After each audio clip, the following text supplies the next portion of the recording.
So I've been out of my apartment for a while and living back home. But I did want to talk about why I left because this is an apartment from hell.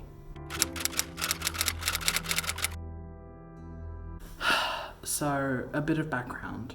This plot of land has been around here for a really long time. Before it was apartments, it was a nursing home and a huge, green backyard. After the nursing home went bankrupt because of malpractice, a lot of the nurses were killing off old people.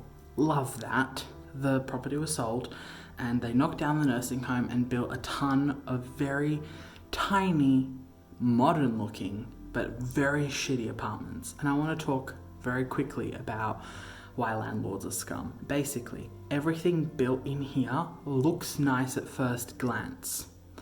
Unless you are a building inspector, when you come and take a look at these types of apartments, you won't notice all of the things that are built just to code or not even to code. You'll be like, oh, this is a nice, clean, new apartment. And you'll move in and then you'll start to notice why you're living in a hellhole. So, first of all, this place has no windows. It has a screen door that is made of glass. And if you choose to keep it closed, there is no air. There is zero ventilation. The bathroom floods. The tiling is laid really, really badly. The shower itself floods. The bathroom has the tiniest, I'm talking this size of a fan. I'd have to leave the fan on for 2 hours to stop the flooding. And even then there was still some residual flooding. The kitchen stinks because for some reason the kitchens are connected with the people behind so you can smell what other people are cooking. The roof is weirdly attached, or the ceiling, and the scent from other people upstairs is seeping into this room. Now, the biggest reason that I felt really uncomfortable continuing to live here, other than the neighbours, which I'll get to in a second, because that's not really the apartment itself, it's like the surroundings. The main reason is that the smell that I would find when coming back from a walk smelled like wet, damp mold. I've looked everywhere, I'm seeing white spots, black spots, and I've complained about this, and this is what I wrote in my letter, that I'm leaving because it's unsafe, especially with COVID, right? I don't need extra reasons for my lungs to have issues. It's genuinely unsafe. The neighbours across from me is a house that is rented, and there is a very large Vietnamese family that has zero understanding of everyone else's space, right? And they watch loud Vietnamese TV all day. And I'm saying Vietnamese not to be racist, but because my best friend's growing up with Vietnamese, and the TV shows in Vietnam are just really exaggerated, gag shows. I don't know how to explain it. Korea and Japan has similar stuff. So it's really obnoxious, annoying TV. And their music is also really loud and obnoxious. And then they've got a teenage boy who blasts British rap about gang raping teenage girls, really loud at 9 a.m. on Sundays. I wrote them a letter. They did not give a I was like, look, lockdown is hard, especially with lots of kids, but everyone else around you is suffering. They literally laughed. I could hear them.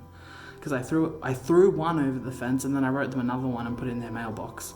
And they just, I don't know about the second one, but they still made noise. Neighbour next door smokes a lot of weed. Also, really racist bogan guy who just watches TV all day and screams about COVID being a joke. So it's not the best environment. It was really depressing after a while, and my main thing is that even though I was emulating in part the lives of Nami and Suedu and Choki and Usako Style, all of the Asian vloggers that I really like to watch that are really calming and relaxing. Sorekara Melancholy, that dude is really cool because there's almost no dudes that do this. It's really cute to see other guys live a cute minimalist whatever lifestyle in a cozy apartment. It kind of started to feel like a joke, I didn't know what I was doing, and I just felt depressed, and I felt like I didn't need new things. I could have just stayed home and saved so much money. And I'm glad I moved out because I needed that mental space. And I had a huge breakdown last night because my brother has been like not doing well either, because we're both autistic and his meltdowns have been getting worse, and I ended up having a seizure, which is not fun because it could lead to a fatal seizure for an adult autistic person. It's the leading cause of premature mortality in autistic adults. And I was masking so much, I just did not have space. I've set boundaries now. And I realized that when I was living here, I created the illusion of boundaries, but I didn't really have them. So I'm taking my boundaries and putting them up. So this place there were good things about it. Like, it was nice being in my own space. It was nice being in a place that looked new. But at the end of the day, my old house is still better than living here. And you have to kind of experience the opposite of what you really want. Because people always want what they can't have or what they don't have. You have to experience that to realize that what you have is great. Like, people with straight hair always want curly hair. People with curly hair always want straight hair. And obviously there's societal pressure for straight hair. But, let's not get into that whole racial thing. I'm glad I left. And I just keep reminding myself, people have spent more money learning smaller lessons. And basically landlords are scum who try to build really shitty small apartments so that they can overcharge and make millions of dollars a year by doing literally nothing. Another major thing is the shame that Australian people put on people who still live with their families. I'm a wog. We live with our families until we get married, and then you still live with your family. A lot of the pressure about being an adult and moving out is literally perpetuated by landlords to make it seem like you're immature if you don't live on your own, because they need rent money from somewhere. There's no shame in living with your family. Like, no one can afford houses. Do what you've got to do, set your boundaries, live your best life, and just keep on keeping on. Like, man, last few weeks have been rough as but I'm surviving. I'm learning a lot, and that's really what is going to keep pushing me forward. So, yeah, thank you for watching.